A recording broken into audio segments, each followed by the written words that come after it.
When's the last time your team was on a 5-game win streak, Tom? It's been a while. Not for me. I'm But in it. there is a realm, a reality that exists in which both of our teams We're winners. could make the playoffs. Dare I say Super Bowl? What would happen? Oh my God. If they go to the Super Bowl, sorry, Johnny Perna's coming with me. Sorry. Sorry, Johnny. Yep, sorry. Suck it, Barks.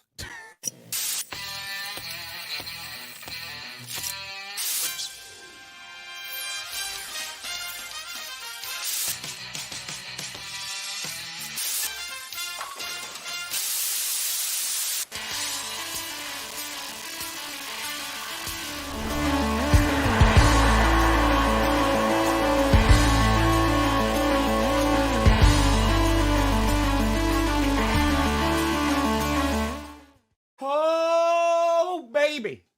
We here. And I just steered the Packers and the Broncos as far away from the Super Bowl as possible. Oh, no, that's disappointing. Just by saying Super Bowl and those two teams' names, they cursed. They're going to lose this week. Gosh, dang it. And they're playing the Chiefs, so you did that to yourself. Oh, you guys got KC? Sunday Night Football. Oh, I need you guys to win.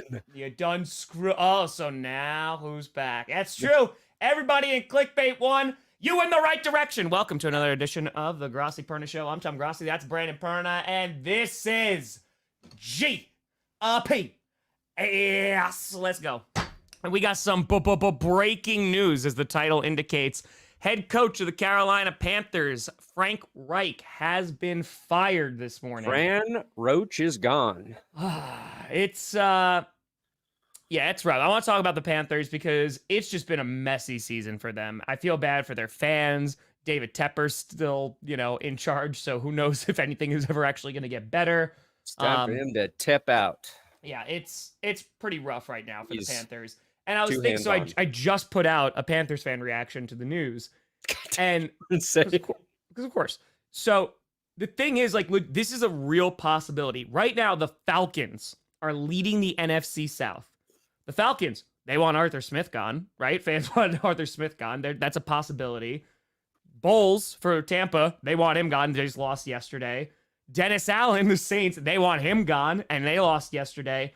We literally could see every single coach in the NFC South getting fired this year. That is not that's in the realm of possibility. That would be insane. That's never happened either. Yeah. So Frank Reich does indeed become the first head coach to be fired mid-season in back-to-back seasons. That's a rough stat to have. Here's where my brain was at, too. I was like, is Frank Reich the first coach to be fired mid-season twice? Underdog. I tweeted that. Underdog. And immediately people are like, you forget about Josh McDaniels, you idiot? And I'm like, yes, I did. I've blocked that man out of my subconscious, my conscious, my conscience. I've just blocked that man out. When I think about NFL stats like that, I start to dig. It's like, okay, the Browns had Hugh Jackson. He was with the Raiders, but he made it through the full season. I never go to the obvious. I'm searching for the random thing I think I might forget. I was like, oh God, how did I forget about Josh McDaniels? He was I literally made a video saying McDaniels first coach to be fired mid-season twice this year. That happened weeks ago. It might as well have happened 3 years ago during the season. God, it's gone. But I was talking to one of my buddies came up and we hung out this weekend, and I was explaining to him, I was like, I don't remember what happened a month ago. I remembered what happened 3 years ago, but I will not be able to process this season until it's done. Yeah. Yeah, there's no shot. So I get it, buddy. It's okay. Don't be so hard on yourself. Every time I learn something new, it pushes something old out. That's a Homer Simpson quote, I believe. Damn it. Broncos are riding. I will get to the Broncos today. You better believe that. But unlike Josh McDaniels, I don't think Frank Reich deserved to be fired mid-season really either time. He's not on the same level of bad as Josh McDaniels. No, definitely not. And I'm concerned for the Panthers moving forward because I don't think David Tepper knows what he is doing. No. Everything about how this season has went for Carolina is an indication that he does not know what he is doing. And I'm not sure what he gains by being angry and letting Frank Reich go today. And it starts with one question that I want to be answered, and I don't think we will ever get a direct answer from Frank Reich because he's too nice of a dude. Like, yeah, he's just a nice guy. He has had Bryce Young's back this season, has said, like, this is our guy. We wanted him. I always wanted him to be here. But I just want to know. I want a source. Somebody show me where it says Frank Reich definitely wanted C.J. Stroud. And David Tepper definitely wanted Bryce Young, because the dumbest thing you can do as an owner or GM is pair your new head coach who has the choice in the draft with his second choice for quarterback. When you moved up to the first spot, and it goes back to the Panthers saying, we moved up to pick number 1 and we don't have a guy. We're going to evaluate all the quarterbacks because we like them all. You don't move up to that spot unless you know this is the guy. And the fact that they didn't make that right pairing, stupid. It's unforgivable. And David Tepper's got to just take a step back and let the guy you put in to make those decisions, which is your general manager, do those things. Otherwise, it's Jerry Jones and the Cowboys, right? And now they're good. But when you meddle too much as an owner, I feel like that's a bad recipe for a football organization. And again, like, I'm not comparing the two, right?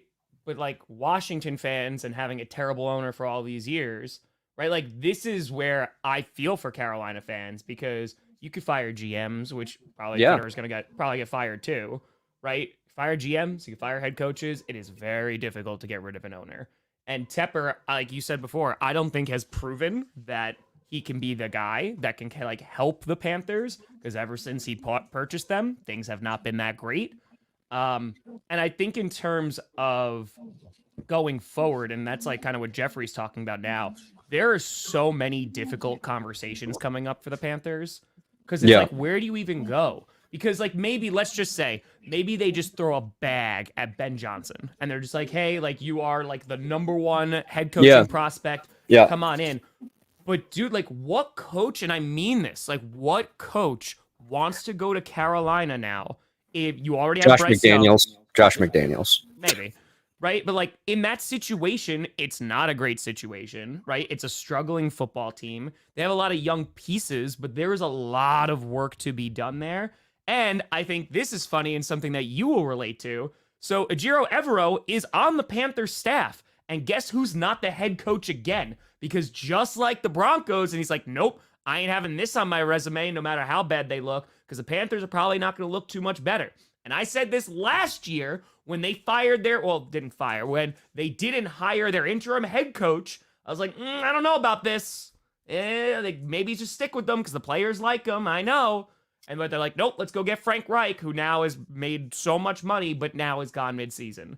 So, like, I think Bryce Young could be that guy, but I could also see a head coach coming in and being like, no, like, I don't want him. Right. So, like, they have to find a guy who's willing to take that job with Tepper in charge, with that roster, with Bryce Young. That's a lot of caveats, and I don't know, if they're going to be able to get a Ben Johnson like that. And yes, I do think that they are a good football team. I do. I don't think after yesterday that proves it, but yes, I think that they are a very solid, good football team. Broncos are a good team, guys. Just put it in your pipe and smoke it, okay? Just deal with how good the Denver Broncos really are. But I think it's challenging because, like, what the hell do you do? Right? And I think it's made, like, here's a question. The Panthers are a very bad football team. Right? They are very, very bad. They have a rookie QB. They have a bad offensive line. They really don't have any weapons. Their defense, while young, like, shows some promise. Their passing defense is kind of where their strength is. So now, like, this season, there's, like, nothing to look forward to. Even if you suck, you're just giving the Bears a better draft pick. Like, this is a horrific season for the Panthers. Everything that could have gone wrong is wrong. And if they had CJ Stroud and he was like, oh, we're showing promise, or Bryce Young was showing like a lot of flash, a lot of promise, you're like, who cares, right? It's all about evaluation, build the team around him. Right. But now it's like, well, I don't even know if he's the guy. I think it's too early to make that decision, but. What the fudge? You have your hand up. Oh, here we go. No, it's so similar to the Broncos season last year. You made a play, an aggressive play for your quarterback. You got a new coach coming in, and you don't have your draft pick. So we gave the Seahawks the 5th overall pick, right? We had nothing we couldn't even enjoy losing last year because we weren't getting that fucking draft pick. There's tons of questions about Bryce Young. Also, just short, like Russell Wilson. Just say it. Short. Short. He's short. Oh, God, he's so short. What a disgusting 5'10" short guy out there. Can't play quarterback if you're short. Wrong. You need a running back. You need a running game. You got to be able to hand it off 30 times. And I think there's still hope for Bryce Young.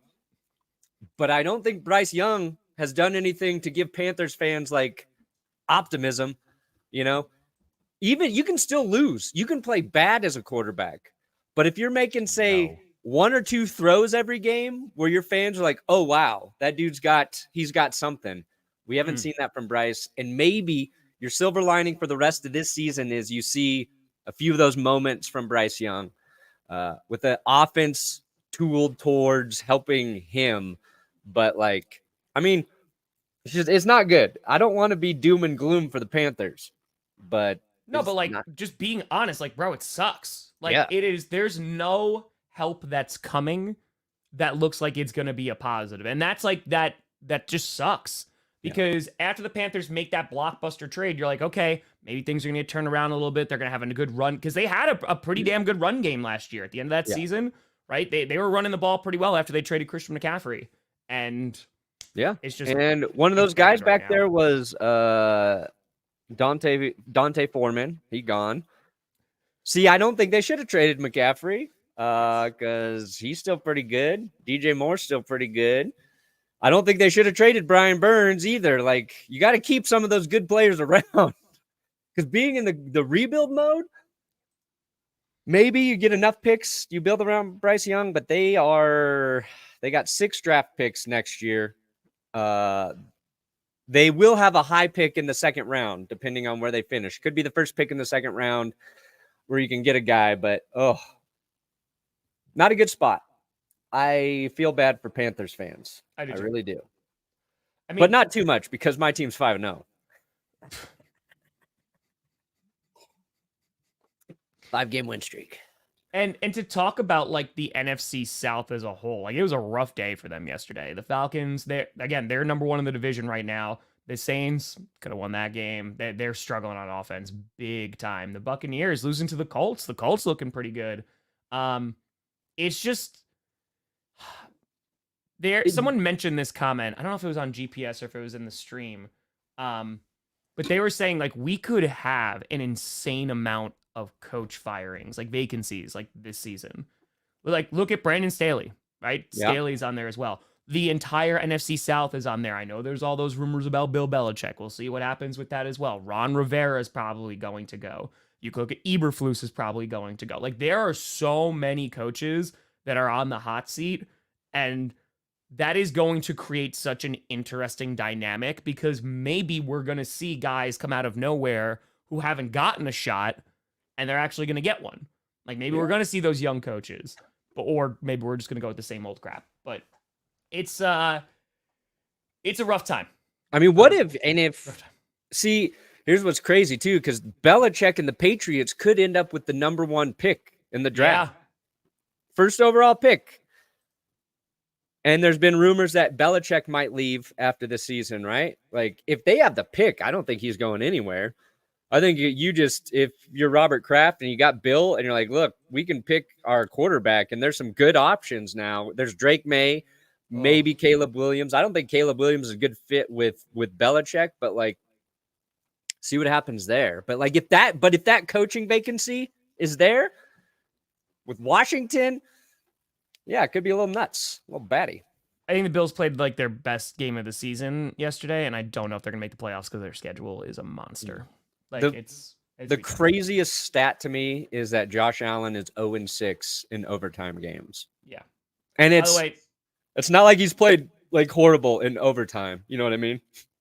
Apparently, this is on Twitter. Been told by multiple Panthers players that they found out about Frank Reich's firing through social media. A team meeting was called shortly thereafter. Cool. Yeah. No, it's always, that's good ownership.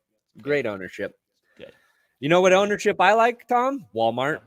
Fucking Walmart's awesome, dude. Oh my God. I'm not even going to go to another grocery store, any other store to get any item I ever need again. Walmart is my new lord. I will pray to Walmart every Sunday, and Walmart is awesome. I would not be surprised. He's definitely going to get fined for pushing a fan. Yeah, he's going to get fined for that. I don't think he should. No, I think there should be in the fine print. You run your mouth as a fan, you get hit. That's it. Yeah, I think there should be an area you can come up to as a fan. It's like the splash zone in like SeaWorld. Yeah. It's also garbage. FC World. Yeah. Okay. You come up to that area, you talk your trash, but you know there's a chance the player might come at you. You know, punch you in the face. I think we need to see more of it. But the way the NFL is going, Tom.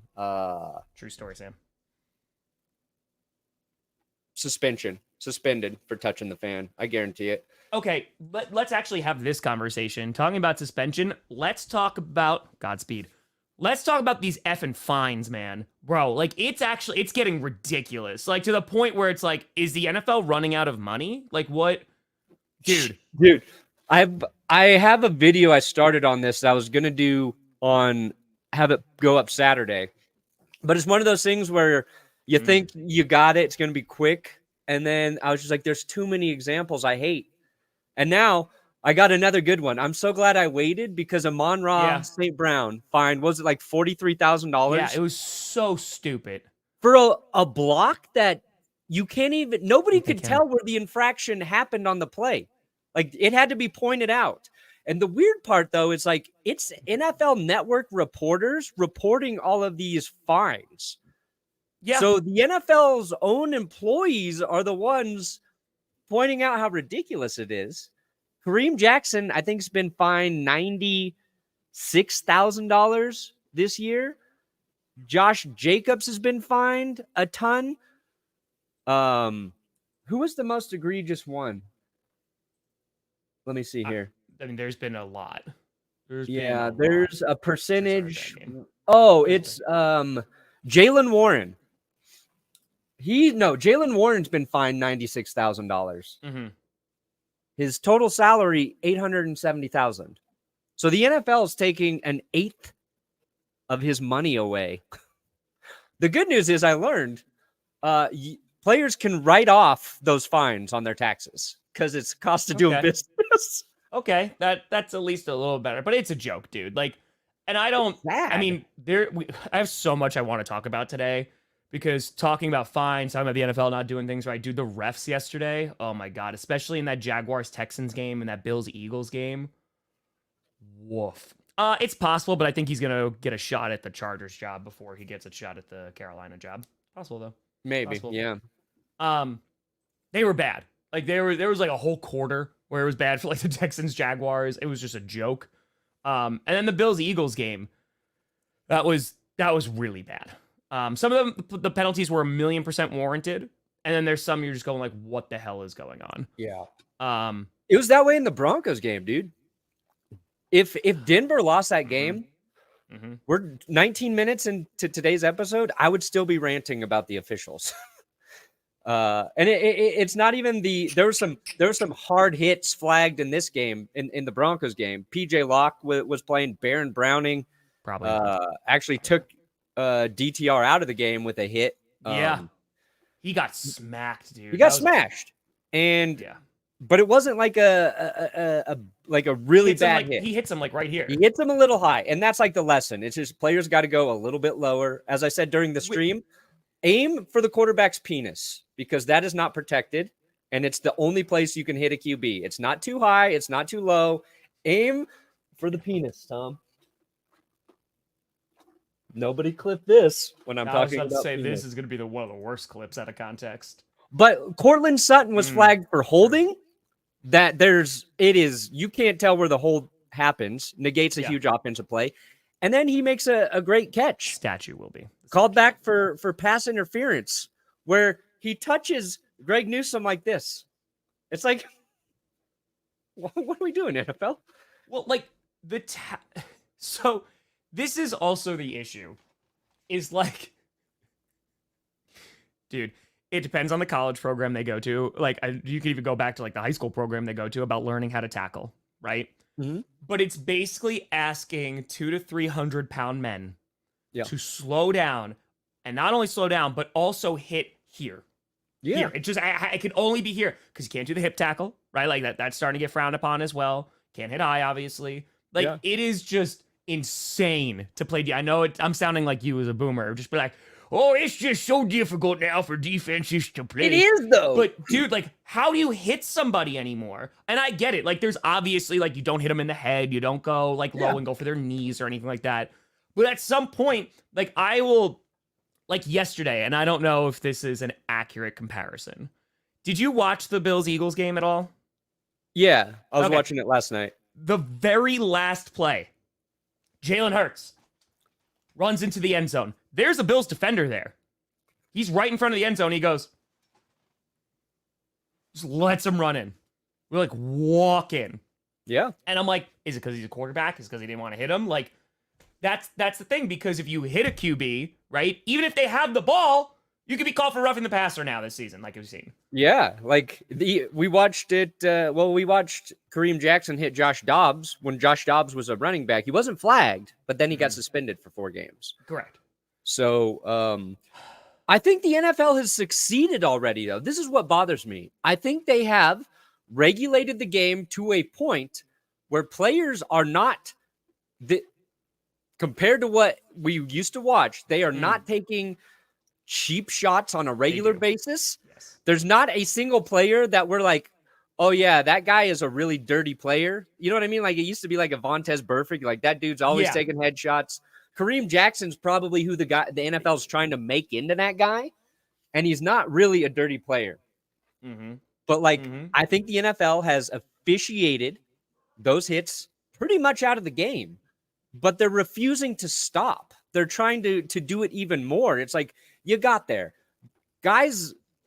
And I think just the way the NFL is now, the way Broncos. that players know each other, and because of social media, they have more respect for each other, I think, than they did before. And players, I mean, like, I think rivalries used to be a lot more heated and hated. And you see, like, fights and shit, but I don't know, dude. Falcons Saints still effing hate each other. So, like, yeah. After games, players are a lot more cordial, I think, than they used to be. And I think that translates to on field, where in certain situations when guys could light up somebody, they don't. And I rewatched PJ Locke hitting or Baron Browning hitting DTR and PJ Locke hitting David Njoku. 2 flags. Both times, I think both players let up on the hits. Like, they pulled back a little bit because they could have hit the guy a lot harder. So when I say I think the NFL, like, succeeded, I thought those 2 plays were like the guys let up a little bit, still made contact, because you are playing football. And the NFL's like, not enough, not soft enough. Yeah. Yeah. But the Bills game, right, there was the horse collar on Josh Allen that was not flagged. But then late in the game, there was a roughing the passer that drew a flag that felt like a makeup call for them not getting it right the first time, right? Yeah. It's okay. No. Chump is anyone who watched the Patriots Giants game. That was Don't do that. Champ is always CJ Stroud forever. Yeah. Yeah, I think it's just, I think the problem has been, and that was a super from before, it's the Eagles now. Like, the Eagles, there is that, like, they have had some games with the refs, and it just makes it look a lot worse. Because there was, right, what was it, 10 penalties, and they got 0 called on them, right, from a few weeks ago, or a month ago, I don't even know when the hell that was. There's that. Yesterday, completely unbalanced. And that's not to say, like, listen, when a team commits penalties, you obviously should throw. But then again, it's the consistency. If you're going to throw that many penalties, bro, where are the holding calls? Like, where's all of this stuff? And it's just, the problem is, again, it is not consistent. It depends on which refs are calling the game, which I think is the most egregious thing. And the fact that players and teams have to plan for, oh, we have this officiating crew this week. It's just, dude, it's rough. It's rough. So, I don't know. It's frustrating, man. It's frustrating because I feel like this just stuff in the game is just not good. It's just, it doesn't help the game at all. They got to fix it. I think what the NFL's honestly doing, Tom, is. See, I don't think that was a fumble. I don't think that. I will not. I don't agree with that. I don't think that was a fumble yesterday. Oh, I don't think interesting. So. I don't think he made a football move. Yeah. Okay, so part of the fines, right? When the NFL fines players, it goes to some charitable causes. Bro, what? Is that true? 166 to 326? Whoa, let me see this. That is insane. Yeah, because I wanted that for my freaking video, so thank you. Let's see here. I got to write this down. No, but is that true? Let's see. How many penalties in NFL this season? Penalty statistics. Here we go. Oh, Jesus. Okay, the Bills have a lot.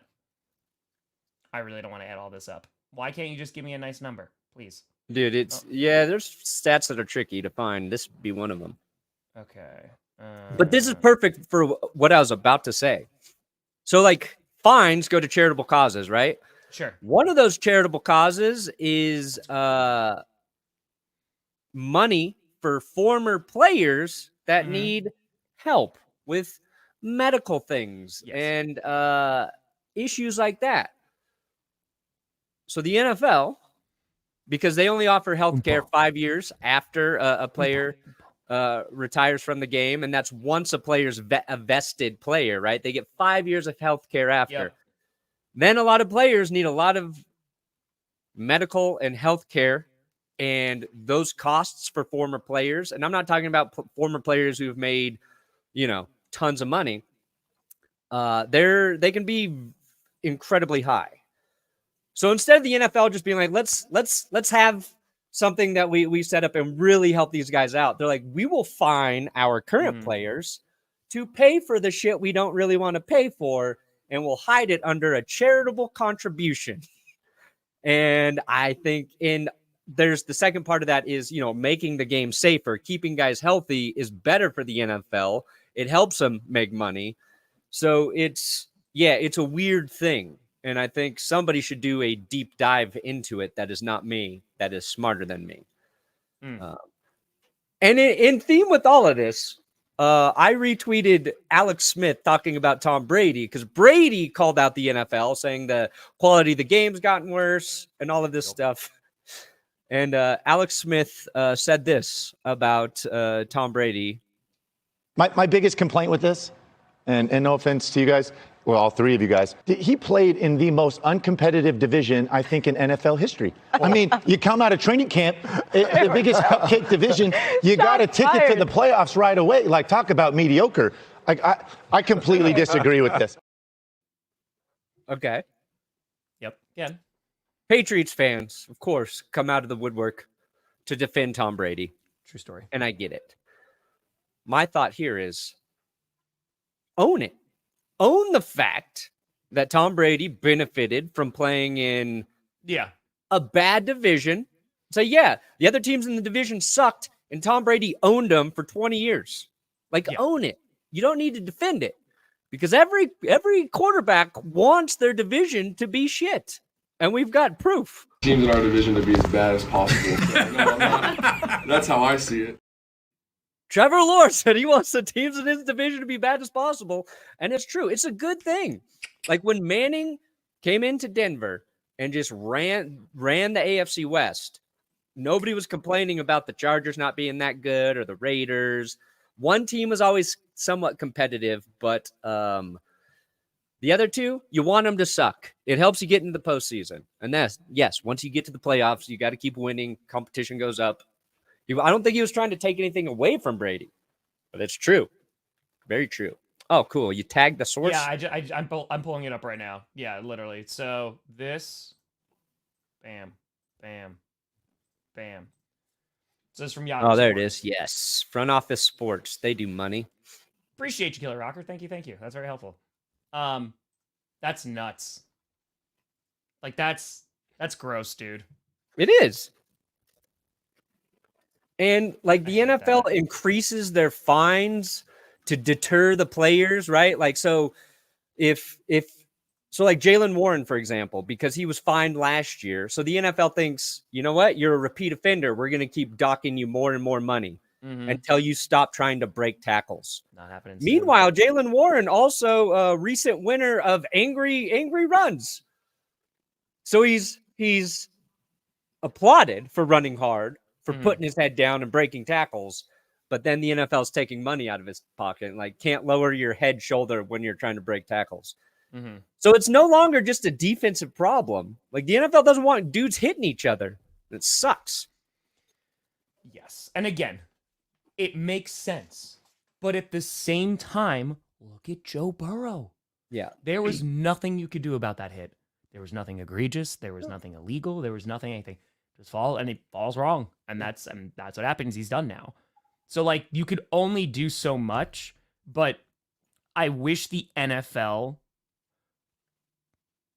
really actually pretended to care about safety as much as they claim they do, because if they did, then fields would also be different. Yeah. So, you know what I mean? We could be like, we got to make this. Yeah, okay, but like, let's also look at like MetLife. And that's brand new. And again, that's going to come from the owners. That's not a Goodell thing. That's an owner thing of being cheap and not wanting to do it and not want to pay that maintenance. And it's just... Take those player fines and play for new. And I'm sorry, this is also BS too. Like, let's just be very, very honest. Like, that is complete and total horse crap. Yeah. So, there's too many players in the NFL. There's too many guys on a team. NFL will never pay for that. Patriots, we can start talking about some like games like more in depth, but yeah, that Patriots Giants game was so bad, man. Like, this is the worst I've seen the Patriots in a long, long time. Like, you remember at the beginning of the season, Perna, and you're like, oh yeah, they'll finish last and stuff like that. They are bad. Like, potential number 1 overall pick bad. I think I said both about the Patriots. I think I said I thought they were going to be terrible last year, and then I was like, you know what? I think Mac Jones is going to be good with Bill O'Brien. Oh yeah. Maybe, though. So I was wrong. Patriots, I mean, and they miss a game-tying field goal at the end there, which I think was a courtesy to fans. Like, nobody wanted to see that game go into overtime. Tommy DeVito. Just because it's a penalty doesn't mean they're going to get fined for it. I'm thinking about so much spaghetti and a meatball right now. Oh, my God. He's so Italian. Yep. It's true. Bippity boppity, skippity scoppity. What region is his heritage from? Is it Sicily? Oh, don't tell me it's Sicilian. Oh, Tommy. It was pretty great. Let's talk about talk about the Broncos game. So let's talk about the Broncos beating the Cleveland Browns. DTR. When did DTR get hit? Like, what quarter was that? Third quarter. Okay. It went to hell for the Browns after he left the game. Yeah. I don't think Denver sacked DTR at all. PJ Walker came in, took 4 sacks. Browns immediately fumbled the ball. They ran a double reverse. They bring in PJ Walker and like, it's a good time for a double reverse. You want to criticize some play calling, you might want to look at Kevin Stefanski a little bit, but double reverse, they fumble, they give the ball to Denver with great field position. And for the first time in a while, the Broncos actually capitalized with the touchdown. Another just improbable touchdown pass from Russ Wilson to Adam Troutman this time. One of our left tackles basically playing tight end. Makes just an insane catch in the end zone. But before DTR got hurt, it was a 2-point game. Cleveland got back into it. I was starting to get a little nervous. and then the Broncos ran away with it. Like, my big take is Denver did the one thing I really wanted to see them do and what I think they needed to do to beat Cleveland, and that was run the ball very well. It was their best rushing game of the season, 169 rushing yards. Nice, I believe. And Javonte got us the tough yards. They had designed runs from Russell Wilson. 3 designed runs, Tom, in 4 plays. They ran the same play like 3 out of 4 times, and he scored a touchdown. 2 rushing TDs. We had 1 heading into that game, and I think the Broncos are not that much better than when they were losing. They're keeping games close. Yeah. And sticking to running the football. And if they become a dangerous rushing team, that's how they can win through the rest of the season, and it's how they can win the playoffs. And I think this week specifically, like the Texans, is Nathaniel Hackett with the Jets. Breece Hall, I think, had 9 carries. Yeah, it was not good. Sean Payton knows Russell Wilson's weaknesses. And he's like, no, we're going to keep running the ball. Russ had 13 completions in this win over Cleveland. But that's a good coach. That's a good coach. Exactly. I don't care what his stats are. If you go, hey, Russell Wilson's not great at this, then we're going to supplement it with running the ball a whole lot. That is what a good coach does. Sorry. So why, like, the Jets didn't commit to that with Tim Boyle in there? So, yeah, it's, you know, they're solid. They're just a solid football team. None of their wins will be pretty. No, but they're a solid team. They'll eat clock. Their defense continues to be opportunistic. They have tackling issues. They give up too many yards rushing, but, like, they're hanging in there. Yeah. They're I think 100% has a shot. We're the Dingleberries. We're the Dingleberries, Tom. We're just clinging on. Tim with a Tim! Thank you, Tim. Hey, let's go, Tim. I appreciate you. And I thank you for watching. Thanks for the support. And I got your little scooter railway right here. Right here. Hello. Johnny John John!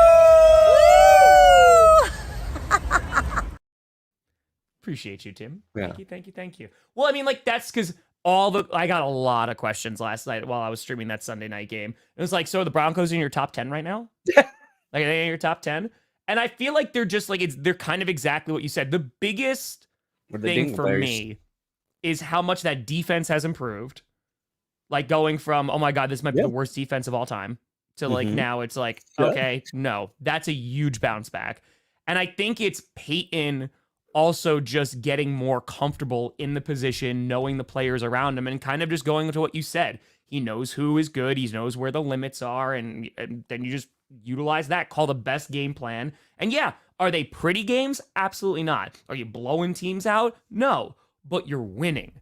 And like, that's the most important thing. And that also gives you hope for the future, where when you started this season, you're kind of like, oh, I don't know. You hope, like with Sean Payton, you hope. But this is what you paid for, right? This is why you traded the draft picks to go and get him. There's a lot to be desired still when you're watching the Broncos. Jerry Jeudy, I think, had like 1 catch in this game. And even that catch, he was criticized for not putting forward enough effort to get a first down, because I think it was on the next play, Russ rushed for the first down and then fumbled the ball away. Damn, Tim. Equal opportunity hundo giver. Well. Johnny John John! I got you, Perna.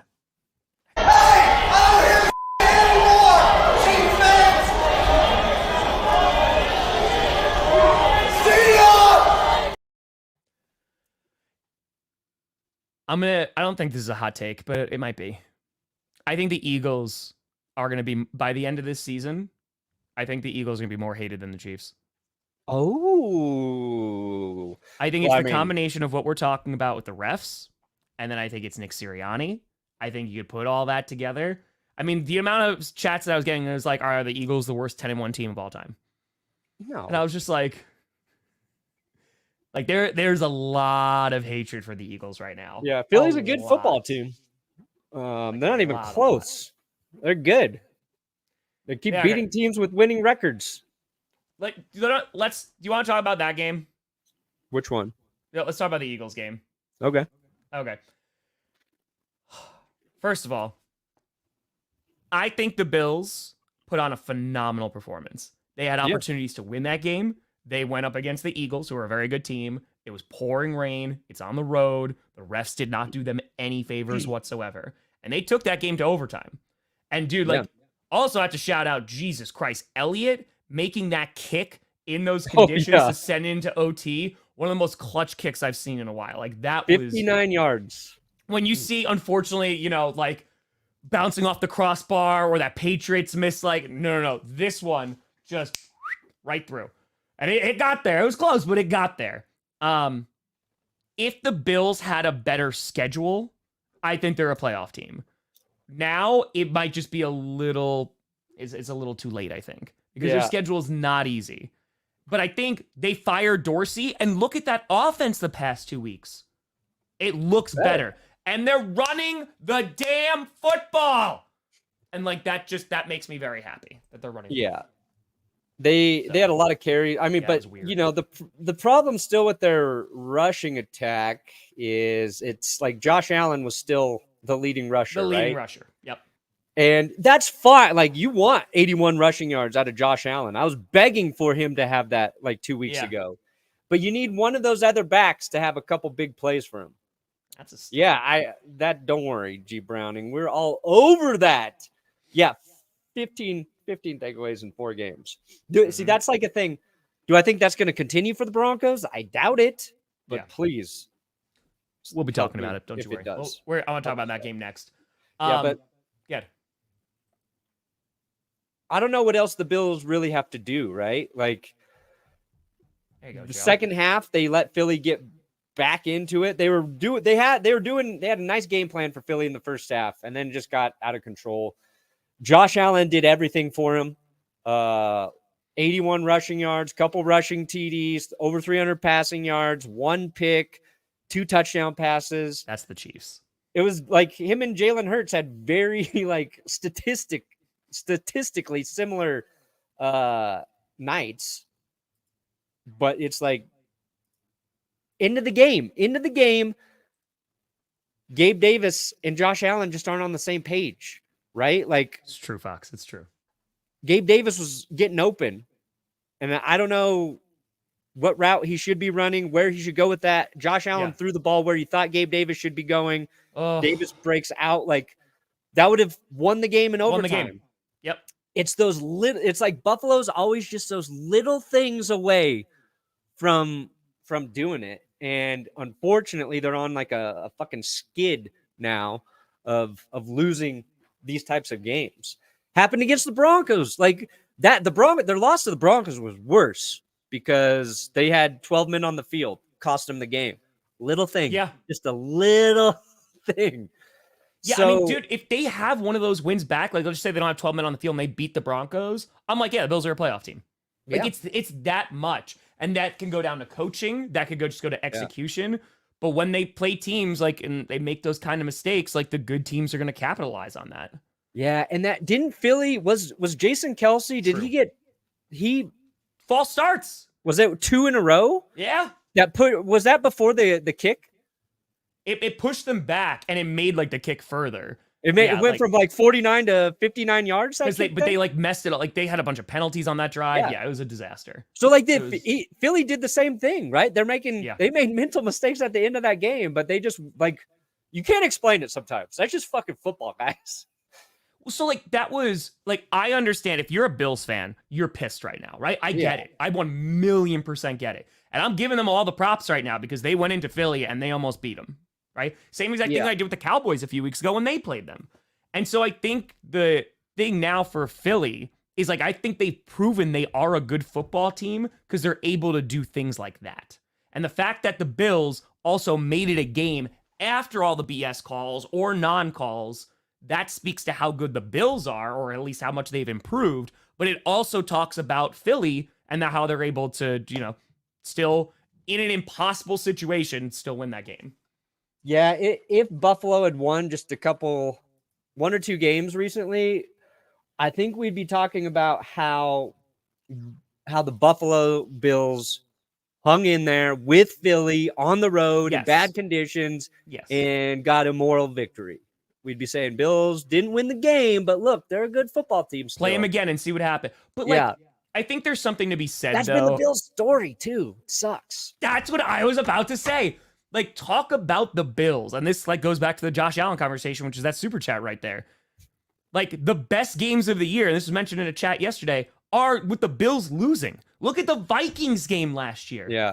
Like, lost that game. You look at the game against the Chiefs years ago, 13 seconds. Like, it's heartbreaking because they're a part of all these historical games, like some of the best games of the season, but they always come out on the losing end. And who do you put that on? Sean McDermott? That's my thought. Because that's, I mean, like, I don't know where else you go from there. Sean McDermottitis? So, I mean, because Josh Allen, I think, to answer this question, you asked me this question like 3 weeks ago. I go, yeah. Yeah, no, he's not overrated. But like these past 2 weeks, I go, no. It really is a week-to-week league, but yeah, dude, I mean, you look at, someone was like, oh, Jalen Hurts going to win MVP now. I was like, no. I was like, Jalen Hurts had a good game. He didn't have the best game. Yeah. But he had a good game, and it's like, no. Like, that's, like, he's not the front runner for MVP. But again, that just goes to show he could win MVP because there's just not a lot of great. You know who, if Jalen Hurts wins MVP, I better get a thank you card from Eagles fans, because a guy who was emerging as a possible defensive candidate was Myles Garrett. Yeah. One pressure from Myles Garrett yesterday. One pressure. Now, JOK was kind of a nightmare, but one pressure from Myles Garrett. So that's another thing the Broncos have done better is offensive line protection. The Hail Murray, I forgot about that too. Yeah. Justin, I would agree with this, but I feel like we've been saying this about the Bills for years now. It's like, oh, let's go get Von Miller. Let's put him over the top. Yeah. And Von Miller got hurt and it didn't work out. And Von Miller has like been... He's not been good since he's returned. Where's Von Miller? I've been giving him time. Like where? But I have a bone to pick with you, Grossi. True story, Andrew. What's up, buddy? You are a problem, Tom. That sounds about right. Oh, take higher on Tua, Brandon. Hey, Brandon, why don't you take higher on Tua?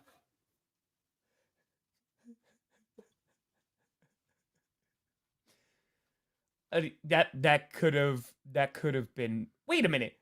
Oh, but then I'm sorry, I just looked at the wrong one. Yeah, you got 3 wrong up top. Up top, yeah. Yesterday, I was like, let me see here. I'm just going on all higher picks. I thought Jalen Warren was safe. Look, Jerome Ford, Ridley got that, but Tua, take the higher, Perna. I'll give you one piece of advice. Go higher on Tua. Well, I mean, if it makes you feel any better. I took higher on Tim Boyle and hit it. I got Tim Boyle right. If it makes you feel any better, I got all 3 wrong in the last game, but I also hit yesterday too. Oh wow, you won one. How nice. Yep. I hit again yesterday, so I got $45 left. Where is Jess? Come on. It's gotta be GP Jess. She's gotta do it, Perna. She's gotta do it. Anyway, if you're going to play fantasy on Underdog, make sure you use our code GPS when you sign up. True story. Link in the description. I believe I'm 0-48 now. I have lost 48 straight pick'ems. Certainly you can do better than me. Certainly. The code GPS will match your first deposit up to $100. And you know what? Maybe I should just try and put together a quick one. Where is Jess? Jess should do it. I know. Let's see. Dang, Dobbs at 20? Oh, I feel like this is going to be all low. Yeah, we have to update the odds. Yeah, Perna, can you go back to your results real quick just for research? Let's just take a gander here. Take a look for these last 2 weeks just to do a little updating, a little housekeeping here. What? We're just looking at all the losses here to update, the odds of you going. Because I think we're going to get 0-50. Yeah. Look at this one, man. That one's bad. That was bad. I've hit more all wrongs. How many all wrongs do I have? One all wrong. Appreciate you, Noble. See, it's hard to get them all wrong. It really. There's 2 all wrongs. It's a gift. 3 all wrongs because there's 1 gimme in there. Yep. 3 times I've gotten all of my picks wrong. Like, that's got to be improbable. That's got to be less probable than that throw from Russ to Cortland Sutton in the end zone.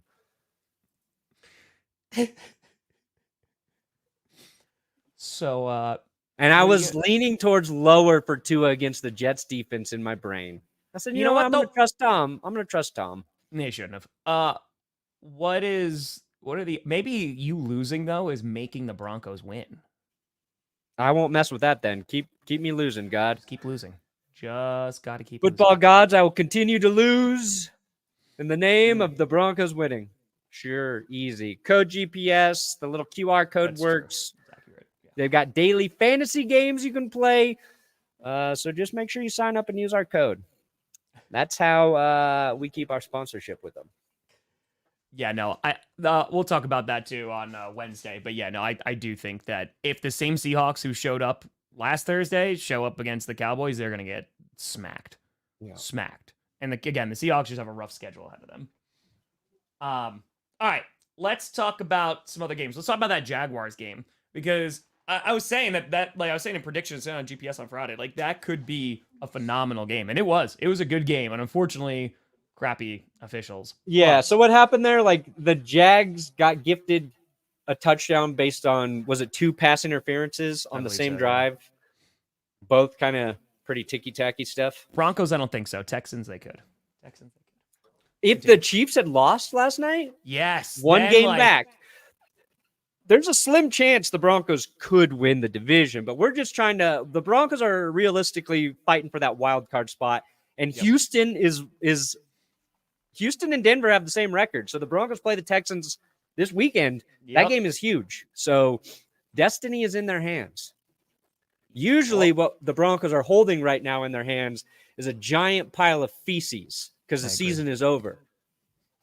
Poop gone. Destiny's here. And destiny is... It's not poop no more. It's more cute. Poop. It is enticing, this destiny. Yeah, we'll go through them. We're going to go through the games now.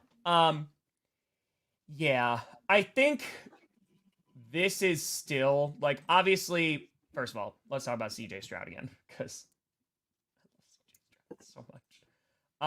26 for 36, 304 yards, 2 touchdowns, got sacked 4 times. Also, their leading rusher.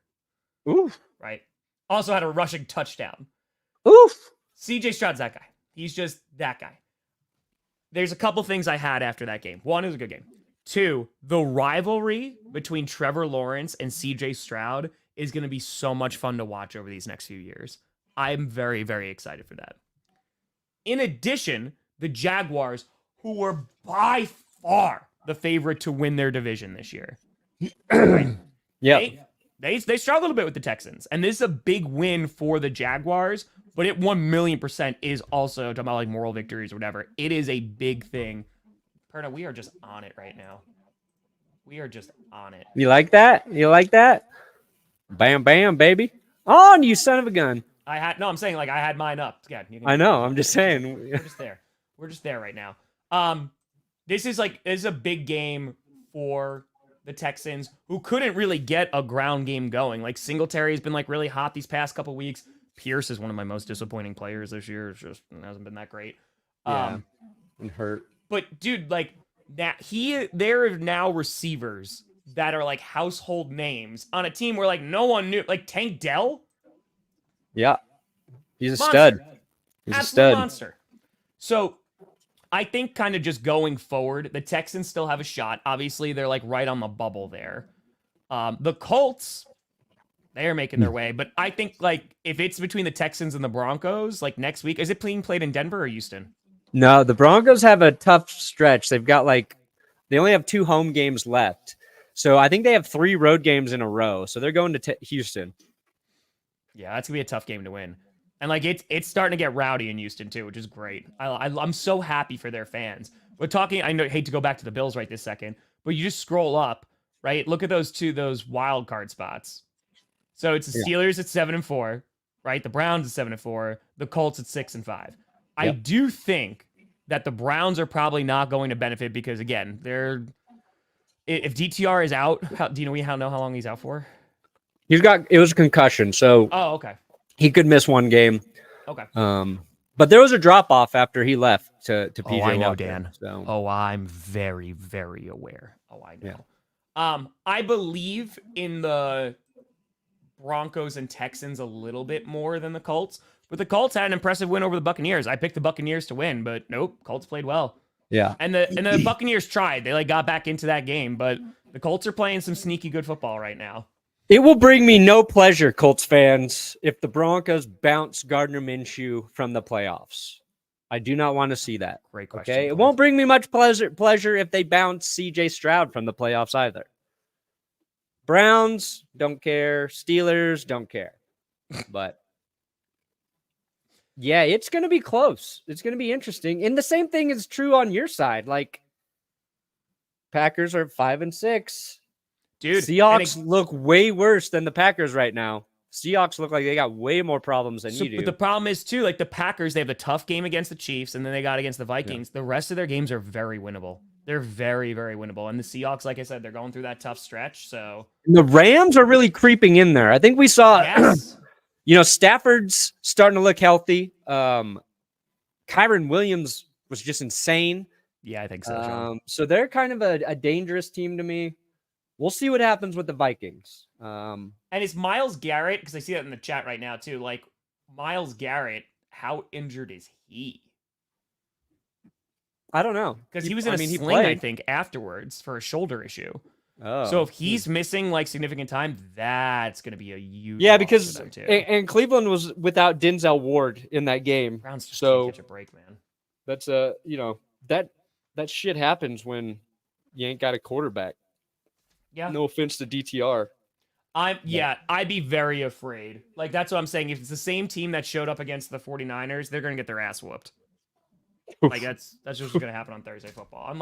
Unless, like, they show up, which would be nice. Is that this week, Cowboys Seahawks? I'm sorry? Yeah, Thursday. Okay. I keep waiting for the Cowboys to hit the tough stretch of their schedule, but every week it's like, oh, it's one more week away. Yeah, no, I get you. I'm not chalking that up. I mean, I just said that's a good win for the Jaguars. Because I think at the end of the day, like, the Jaguars winning those tough games against a divisional opponent, like, that's going to potentially, like, set them apart from the rest of the division. And I mean, listen, the Titans ain't doing diddly squat. Like, they're whatever. No. They did get Frank Reich fired. I think the Jags are a very tough football team. They are a tough football team. I think they're a flawed football team, but they are a good football team. Yeah. I mean, but what team isn't? Exactly. Like the Ravens last night. Dude, Ravens look like dog crap. Their defense forced 4 turnovers, and they accumulated 3 points off of those turnovers. Like, their offense was supposed to be fixed, right? And until Zay FLowers broke that touchdown late, they dominated that game and severely underperformed, in my opinion. And I don't think that'll be true for the Ravens offense every week, but I think Mark Andrews out really hurts them. They're going to have to lean on Zay FLowers even more. And it's unfortunate for the Chargers because I believe Quentin Johnston got benched in this game. He had 1 catch for 7 yards, and I thought I saw later that he was benched by the coaching staff, not the medical staff, because people thought he might have got hurt. Just the Chargers can't do anything right. I think it was Mina Kimes who said too, like Flowers getting picked right after Johnston too. Oh yeah, she follows me on Twitter, by the way. Nice. I check to make sure every day that I haven't tweeted something that causes her to unfollow me. Mina's awesome. That's phenomenal, Grant. That statistic makes me very happy. Yeah, she's the best. So the Ravens flawed, Chiefs are flawed. They were down 14-0 to the Raiders. And the Raiders just did nothing after that. Literally nothing. Yeah, I was like, oh, damn, is it going to be one of those games? Because the Raiders do play the Chiefs pretty tough. I mean, I can remember the Devontae Adams, like, shove game after and all that stuff. They play them pretty tough.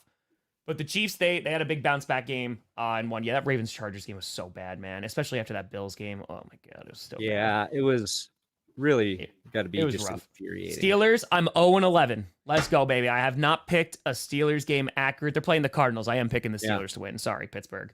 And how about that? Steelers, you got 400 yards of offense and still just 16 points. I did a short about Deontay Johnson's effort on a certain play. I'm sure you saw, Tom. Did you see that play of Deontay Johnson? Yes. Yeah. So he lines up. Yep. That receiver does not try, which you see, sometimes a receiver not in a play, they're not going to try. He doesn't move. He doesn't move. The Steelers fumble. Yep.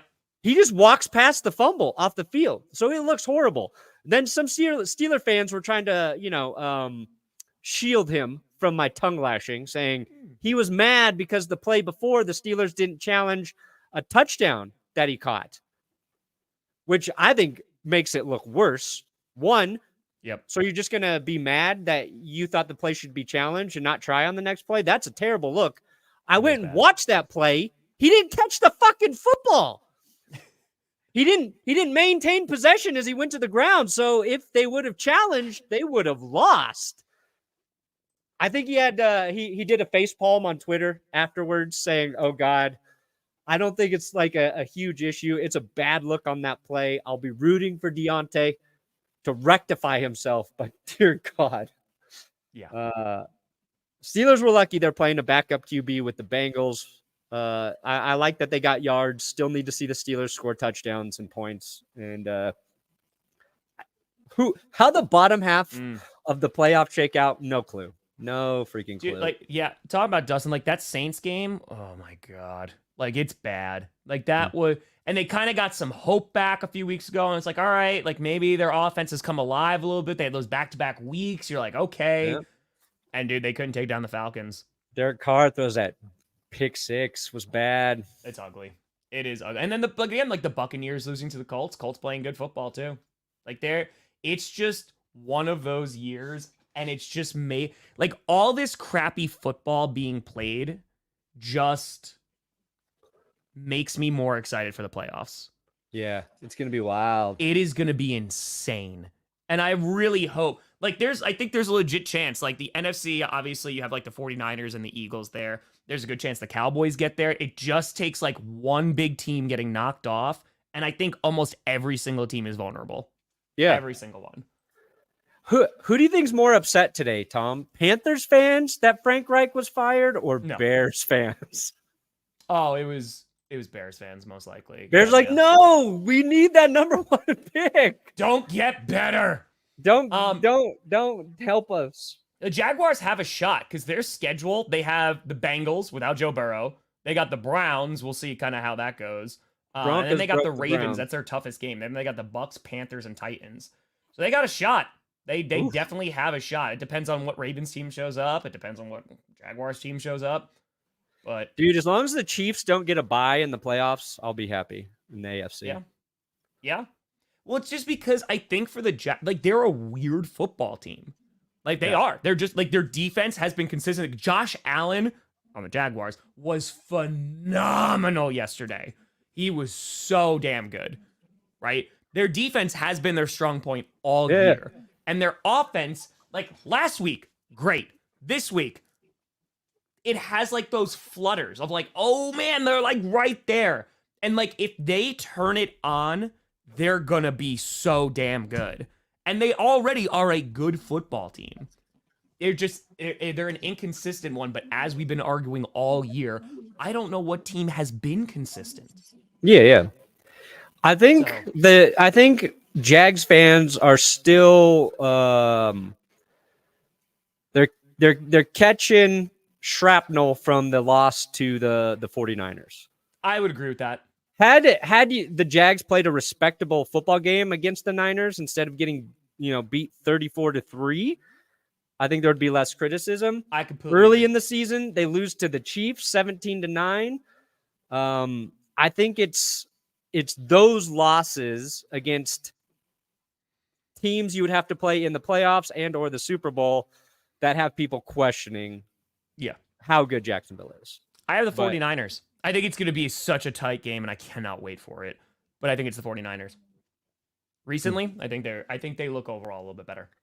But Yeah. it's gonna be So tough to beat the Eagles. Jacksonville just beat the Ravens on December 17th, and everybody will be singing your praises. That's it. Yeah, the Lions can hang on to their division because they have a pretty weak schedule coming up. They got a tough game against the Cowboys and then 2 games against the Vikings, but I think they can hold on to it. And the Lions just have one major problem they need to fix, and it's the turnovers, and I think it's fixable. So defense could get a little bit better on that secondary. Yeah, sure, but major issue. Also, real quick, before we just dump into the other games real quick, that Black Friday game was so effing bad. I liked it. No, it was horrible. Dude, it was terrible. It was so bad I went live after to just talk about Robert Saleh because I was so pissed. Like, all right. I have not taken any shots. Any shots. I will say the amount of Jets fans that are doom and gloom, fire Hackett, fire Saleh, about Aaron Rodgers, need to draft a QB. I'm seeing all of it. And I'm just like, the one thing, it's not a ha-ha. It's not a like, now you get it. It's more of, I'm just so glad I don't have to deal with that anymore. Yeah. I am, because we went through it. We went through it all. And it's like. General manager Aaron Rodgers is not great. Not great. So, like, but this is the stuff, like, McAfee is, like, getting shots from Packers Twitter, too, because, like, it was genius Joe Douglas and how much of an idiot Brian Gutekunst was. Boom. Yeah. It's what is Tim Boyle, like, is he just Aaron Rodgers' friend? Is that why Tim Boyle has an NFL job? That's what I don't understand. I just don't get. Like, if Rodgers got hurt week 9, I get it. Yeah. Got hurt week 1. There wasn't a ton of options out there. Yeah. But it's like they didn't even explore it. I think the worst thing is Josh Dobbs. Because the fact that Josh Dobbs was like hanging out there, the Vikings got him for literally nothing. Yep. And now it's like, But again, it's not just a QB issue. Because if there's anybody who actually looks a tiny bit better after Friday, it's Zach Wilson. Because Tim Boyle looked like dog crap. Like, what are you going to do? The team is not, like, they're not running the football well. Their offensive line is hot trash. Their defense is the only thing that's keeping them in games. Now you just got to hope that Aaron Rodgers, who might come back in December when the season is likely over. He's not going to come back if the season's over. It's like, why? Like, what are you doing? Like, what's the entire... So now, going into the offseason, if you are that bad and you're still that bad, do you draft a quarterback? And if not, are you trading for Aaron Rodgers' friends? You going for Devontae Adams? You going for David Bakhtiari if he's healthy because you need help on that offensive line? Like, you get the Jets draft a QB in the first round, Tom. Aaron Rodgers, you'll hear the explosion. Like, you will hear it. I think it's just, if you had Aaron Rodgers, he's going to cover a lot of those mistakes. Yeah, obviously. But at the same time, you do have to wonder of, like, this was supposed to be a Super Bowl team. Yeah. With Rodgers, again, covering up a lot, this offseason, you need to make a decision. All right, are we going all in again? Because we brought in Alan Lazard. He's a healthy scratch. Randall Cobb. I love Randall Cobb to death. He hasn't done anything in New York. Like, what are you going to do? Yeah, it's a bad look. It's a bad look that it wouldn't be as bad if we knew there was no chance for Rodgers to return, right? So be like, tank your way down, get a great draft pick, give him a weapon or the defense another weapon, fine. But the fact that we've been teased with this Rodgers could come back, and the Jets were competitive, and they were competitive, and then they didn't do anything to get them over the QB hump, and they actually did the worst thing, which was demote Zach Wilson to third string, bring in Tim Boyle, who is worse than Zach Wilson, while you have Trevor Siemian sitting there, who's got way more NFL experience than Tim Boyle. It just like, and no Dobbs, no Jacoby Brissett, none of the XFL or USFL guys who are sitting on practice squads who are arguably, in my opinion, better than Tim Boyle. It's Robert Saleh is a great defensive head coach. I don't think he has a fucking clue about the offense. And I said it Friday, I think, where I compared him to Vic Fangio. Same dude, in my opinion. You need somebody there who is a good offensive coordinator, and you need somebody who's going to bring in the right pieces for that offense. And they've hit in the draft. Garrett Wilson, Breece Hall, those are smart picks. I don't think it's really a Joe Douglas issue outside of Zach Wilson was the wrong pick for them in the draft, and how they played this situation post the Rodgers injury killed them. But if they're picking top 10, then it's really just about next season. Any hope for this season, you can be critical. If you're thinking about next season, then who cares? Keep losing so you can get a better playmaker. Yeah. Oh, no. Okay. I agree. I got to pee so bad. What else do we got to talk about? Okay, I'll let you go pee. But Monday Night Football's tonight. You got the Bears Vikings. Oh yeah, that's right. Who do you think wins? We both picked the Bears, right? No, I picked the Vikings, but I would not. I think it's to be a competitive game. I think it's to be a really competitive game. I think Justin Fields is gonna they were competitive with the Lions. I think they'll be competitive with the Vikings. Yeah, I think the Bears win, but it's just gonna be this. I'm telling you, folks, like buckle the hell up, because these last few weeks are gonna get nuts. Like, you're going to start to see teams, like, it's really going to start to solidify, like, who the playoff teams are. And I think it's, I think it's going to get pretty crazy. I'm excited. I can't wait. My favorite stat still is that the only loss for the Eagles is to the Jets. Yes, because that's football. That is football. And I love it. Zach Wilson beat so much. The Eagles. Almost beat the Chiefs, but didn't.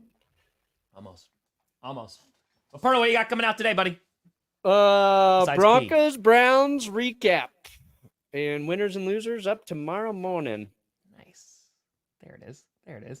If the NFL is scripted, Week 12 will come out this afternoon. Then I'll stream tonight's game, every NFL fan's reaction. Also, I might do another video, just put out a Frank Reich video, but we'll see. I got a lot of stuff going on this week. It's going to get real crazy real quick. Fraction the same as a penalty, or are they different things? Well, no, I mean, it's a penalty is a penalty. So, like, a neutral zone infraction is a penalty. What are we talking about? I'm confused. Huh? Yeah, no, it's a penalty. Yeah, it's a penalty. If they throw the flag, it's accepted. It's a penalty. Yeah. So, I thought Justin Jefferson wasn't playing. Is he? Did they, like, just announce it? It's very close to returning, it says. But the team will play it safe and not activate him for tonight. No, he is not playing. Justin Jefferson is not playing. That just came out, Tom Pelissero, 13 minutes ago. But, folks, we appreciate the hell out of you. We had a ton of people. We had over 7,000 people in here for a Monday morning GPS. We'll be back on Wednesday. Maybe we'll be talking about which teams will not make the playoffs. Ooh. That. Appreciate the hell out of you, folks. Thanks for supporting this show. We love you. Yes. Thank you so much for watching. I'm Tom Grossi. That's Brandon Perna. This is GPS, and you have been navigated. And you've reached your destination.